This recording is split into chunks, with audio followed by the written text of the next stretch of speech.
Saludos, esto es Introducción al Desarrollo Web.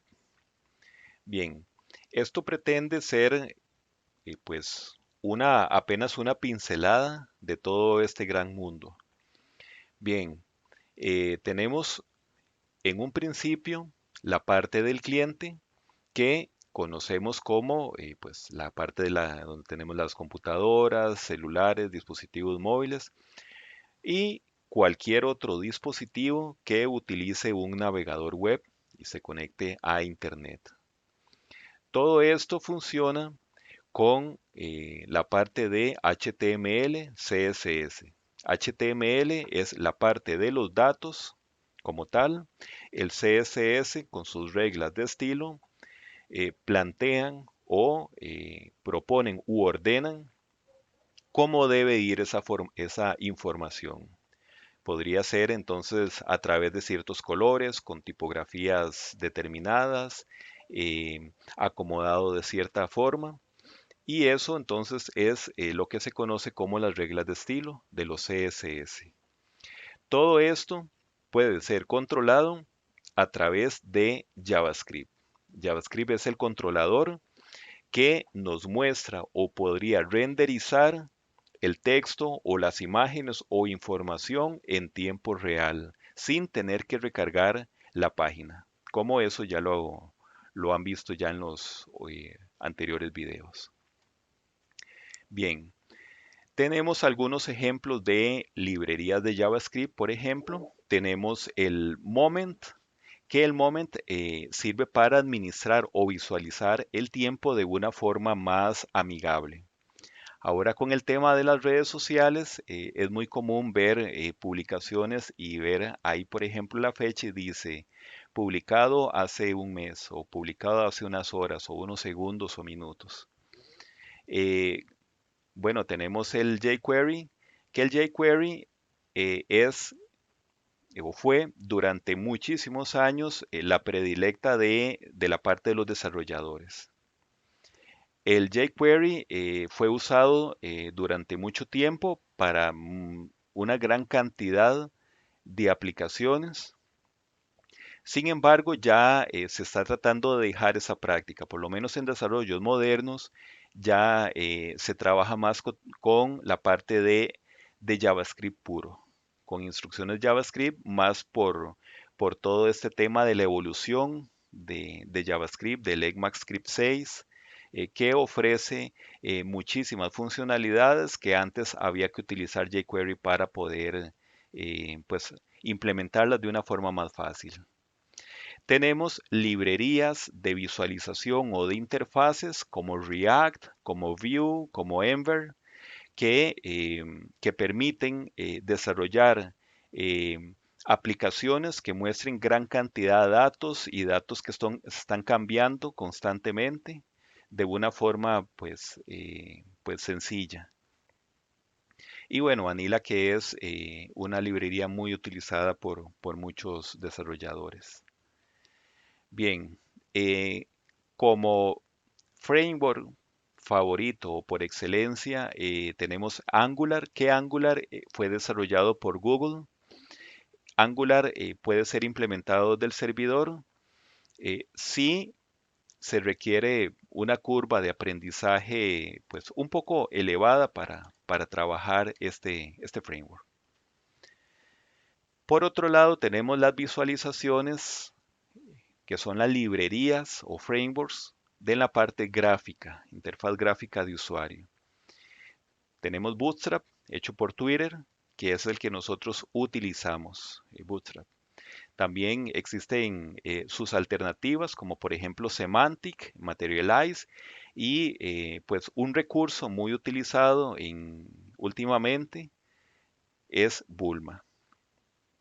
Todo esto para ayudar a desplegar la información de una forma amigable, pensando mucho en la experiencia de usuario y sobre todo en la parte responsiva y adaptativa. Entonces, la misma información se acomoda, no importa la pantalla o el tamaño de la pantalla que el usuario esté utilizando. Bien, ahora ¿Cómo es todo el tema este del esquema cliente-servidor? Bueno, tenemos nuestras aplicaciones en nuestro dispositivo móvil que se renderizan o que se muestran en el servidor, en el navegador, en nuestro navegador, a pesar de que todos estos recursos en un principio están en el servidor. Cuando la persona o cuando el usuario escribe la dirección o carga la aplicación, todos estos datos, estos recursos, JavaScript, HTML, CSS, se cargan en el dispositivo, llámese computadora o llámese celular o dispositivo móvil. A todo esto, que es el cliente, se conoce como el frontend. Y el lado del servidor, donde están cualquier cantidad de servidores, ¿verdad? Servidores de aplicaciones, servidores de base de datos, entre muchísimos otros, es la parte del backend. Bien, ejemplos de lenguajes y frameworks de servidores. Bueno, tenemos por excelencia, por muchísimos años, Java, Python, que es un lenguaje que ha tenido mucho pegue en los últimos años. Posteriormente tenemos Ruby, que todavía es un lenguaje que para muchos desarrollos es utilizado. El ASP.NET, que es toda una plataforma de desarrollo implementada por Microsoft, es propietaria de Microsoft. Se puede programar con los lenguajes C Sharp y el Visual.NET. PHP.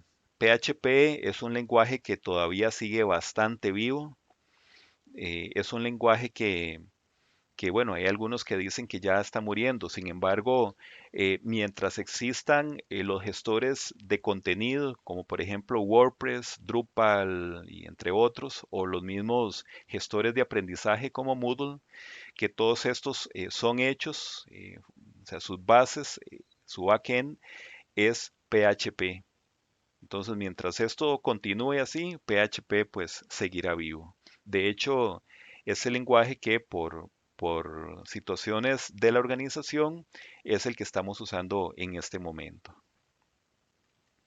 Y por supuesto, no podría faltar el Node.js. Node.js es una plataforma construida o programada en C++, en la cual se instala en el servidor y logra que el servidor interprete instrucciones en JavaScript. Esta interpretación o este interpretador de instrucciones en JavaScript es basado en el mismo motor de JavaScript que es hecho Google Chrome. Es el famoso motor de JavaScript V8. Entonces, ¿qué es lo que permite esto? Permite que desde el servidor se implementen instrucciones de JavaScript. Eso tiene muchísimas ventajas, principalmente la rapidez y también pues el tema de la curva de aprendizaje. Un desarrollador entonces ya podría programar desde la parte del cliente y también podría estar programando la parte del servidor. Aquí vemos los diferentes frameworks relacionados con cada uno de esos lenguajes. Básicamente los frameworks vienen siendo una ayuda para implementar, digamos, desarrollos de una forma más fácil, mm, pues con buenas prácticas, más guiados, más rápido, etcétera. Pero en teoría, pues uno podría desarrollar un backend sin ningún framework, sino que con el lenguaje plano, ¿verdad? Por ejemplo, tenemos para Node.js, uno de los más usados es el Express. Para PHP, lo que queremos es implementar la parte de CodeIgniter, este framework que es muy apto para desarrollos pequeños y muy fácil de usar. Y así cualquier otros frameworks. Bien, ahora bien, arquitectura cliente-servidor. El cliente, como está en nuestros dispositivos, tiene una comunicación con el servidor procesa y envía la respuesta. Esto funciona para las aplicaciones que conectan al servidor, que el servidor les da datos. Hay aplicaciones que simplemente se cargan estáticos, que se cargan en el navegador y ahí quedan, no se actualizan. Eh, hay, por ejemplo, ahí nosotros conocemos con el término de quemado, ¿verdad? Son datos quemados que no necesitan estar conectándose a una base de datos, a un servidor para mostrar los datos, sino que simplemente son datos que están ahí quemados en la aplicación o en el sitio web y ahí quedan en el navegador. Bien, todas estas instrucciones se hacen a través de dos esquemas de comunicación. La parte del Ajax, que es asíncrono, que, bueno, como su nombre lo indica, es JavaScript y XML. Sin embargo, esta parte de XML es superada. Ya ahora maneja otros esquemas de datos, que eso lo vamos a ver más adelante. Y tenemos los WebSocket. Los WebSocket también vamos a verlos más adelante. De momento vamos a ver qué es instrucciones Ajax. Con Ajax tenemos los REST o los REST API que manejan los verbos HTTP o los métodos o acciones HTTP. Bueno, pues la más usada o la más conocida o es el método GET. El método GET funciona de la siguiente forma. Cuando uno abre alguna red social, por ejemplo, no sé, Facebook, y carga los datos, lo que está haciendo la aplicación es solicitando al servidor esa información. Puede ser de entradas, de publicaciones, noticias, videos. Le está solicitando eso. El servidor procesa y puede ser consultas a bases de datos en otros servidores, puede ser a bases de datos en memoria. Cuando el servidor resuelve, envía la respuesta al cliente, a nuestro navegador, y el cliente entonces despliega o muestra la información al usuario. Ese sería el método GET. Ahora con el método POST. El método POST es, por ejemplo, cuando uno manda un video, cuando uno sube un video a YouTube, cuando uno envía un correo o cuando uno genera una entrada en una red social, un Twitter, etcétera. Entonces, básicamente, lo que hace es que envía los datos al servidor, el servidor los procesa y al final envía una respuesta, bueno, la respuesta de que sí, efectivamente sí pudo hacer esa transacción o esa transferencia o esa solicitud, o podría ser que sea una respuesta que no lo pudo hacer.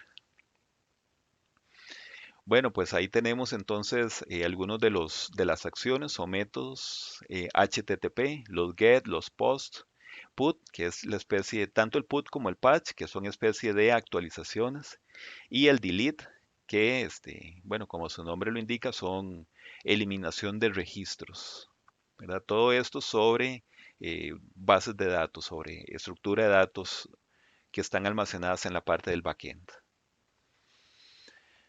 Bien, continuando aquí con Ajax, bueno, se preguntan, ¿cómo es esa comunicación? ¿Cuál es el esquema de datos o la estructura de datos que maneja el cliente que se lo envía al servidor y viceversa? Bueno, esos datos pueden ser a través bueno, de propios objetos de texto plano, que no es recomendable, el SWAP, que fue una arquitectura que fue durante muchos años efectiva, pero en este momento ya es obsoleta, muy utilizada en web service, por ejemplo, del famoso ASP en aquel entonces. Y todavía hoy en día tenemos algunos servicios o alguna transferencia de datos a través de XML.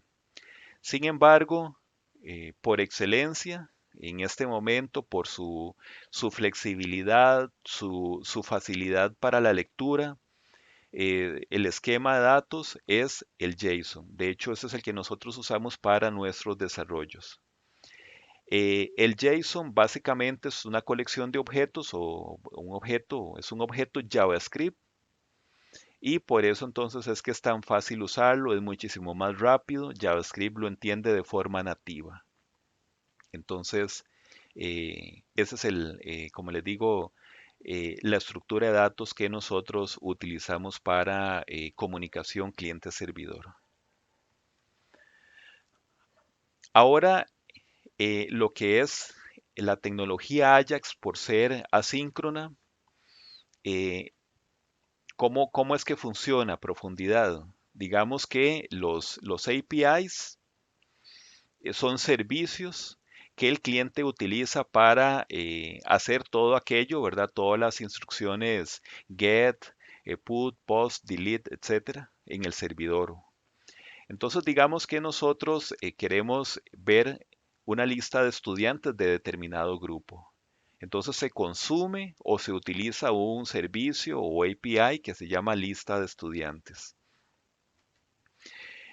Este, este método o este servicio envía esos datos, digamos que puede ser que a través de unos parámetros, por ejemplo, que no queramos ver toda la lista de estudiantes de toda la organización, sino que sea, por ejemplo, la lista de estudiantes de, de cierto grupo o con ciertas características. Entonces, a través de ciertos parámetros se mandan ahí, este método o este servicio lo envía al servidor, el servidor lo procesa, hace la solicitud a la base de datos lo obtiene el dato específico, ¿verdad? Puede ser como por ejemplo un select, ese es en el caso del famoso SQL o MySQL, y le envía los datos al servidor, el servidor lo procesa y envía la respuesta al, al cliente. Puede ser que en algún momento el servidor no encuentre esa información y lo que envía como respuesta es el famoso 404, ¿verdad? El recurso no encontrado. Bien, todas estas instrucciones son asíncronas, es decir, que no ocurren en tiempo real, sino que tienen un tiempo de espera.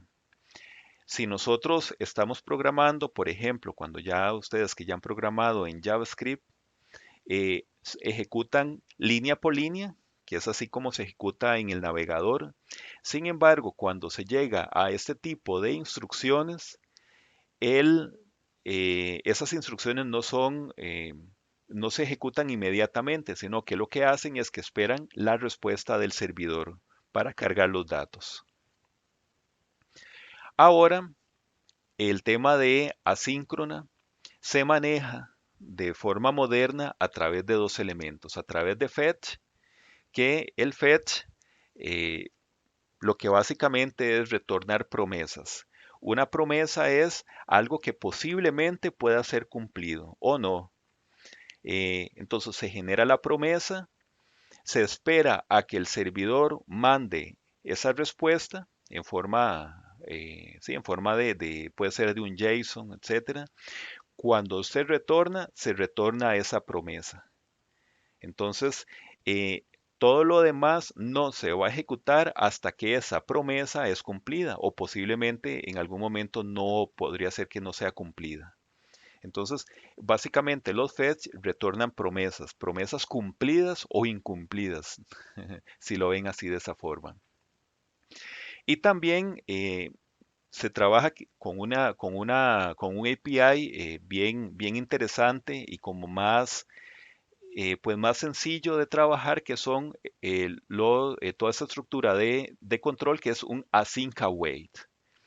El async await básicamente lo que hace es que simplemente espera a que la promesa se cumpla, espera a que el servidor devuelva los datos o que envíe los datos y que entonces que el cliente los obtenga. Entonces, esto es la evolución a lo que se conocía antes como los famosos callback. Cuando se utilizaba, por ejemplo, una sola solicitud de un callback, no era tan problemático. El asunto es cuando ya uno tiene que utilizar muchos datos de servidores conectados a diferentes APIs, por ejemplo, información de estudiantes, información de profesores de diferentes tablas, eh, etcétera. Entonces ya uno tenía que conectarse o obtener diferentes tipos de solicitudes. Y entonces lo que había que hacer era anidar los callback. Y al final se obtenía algo que se llamaban los callback hell o el infierno de callback, que era callbacks anidados uno tras otro y que eso era, bueno, realmente era infernal trabajar esa parte. Ya tanto con fetch como async await, ya esto se ha solucionado. En un próximo video vamos a ver esto más detalladamente y de forma completa. Bien, la parte asíncrona. Ahora ya terminamos ver la parte Ajax, la parte asíncrona. Vamos a ver qué son los WebSockets. Los WebSockets básicamente es un canal bidireccional que se establece en un solo momento, cliente-servidor. Se activa ese canal y ya activado ese canal, ya especificada, digamos, esa autopista, ya los datos van en ambos sentidos, sin tener que estar haciendo solicitudes de parte del cliente ni respuestas asíncronas de parte del servidor. ¿Qué aplicaciones utilizan esos? Bueno, tenemos por ejemplo la parte de las llamadas. Cuando una persona utiliza una aplicación para llamar, eh, podemos ver que, por ejemplo, o sea, los dos pueden estar hablando al mismo momento, no hay que esperar a que la otra persona termine, etcétera. Tenemos los chats, que los chats, por ejemplo, uno puede ver cuando está escribiendo, puede ver qué es lo que, lo que se está, cuando una persona está escribiendo en este momento o cuando una persona dejó el chat, por ejemplo. Y por último, bueno, tenemos los juegos en línea. Los juegos en línea son, bueno, pues un fiel ejemplo del uso de los WebSockets para ver información en tiempo real, para ver el estado, por ejemplo, del jugador, la posición o las características del enemigo o con quienes yo estoy jugando, etcétera. Y también, pues, un gran cúmulo de aplicaciones que van a necesitar en tiempo real estar actualizándose, dependiendo, digamos, con la información. ¿Qué es mejor? ¿Qué es peor? ¿Qué es más avanzado? Básicamente, Ajax y WebSockets son complementarios. Dependiendo de las características o la naturaleza de los sistemas que se vayan a desarrollar o implementar, puede ser que se utilice Ajax o que se utilice WebSocket. Entonces, esto, como les dije anteriormente, es apenas una pincelada de lo que de este gran mundo de el desarrollo web. Ya más adelante vamos a ver más específicamente bases de datos, conceptos como GraphQL y contenedores, dockers, etcétera. De momento, esto sería. Muchas gracias y saludos.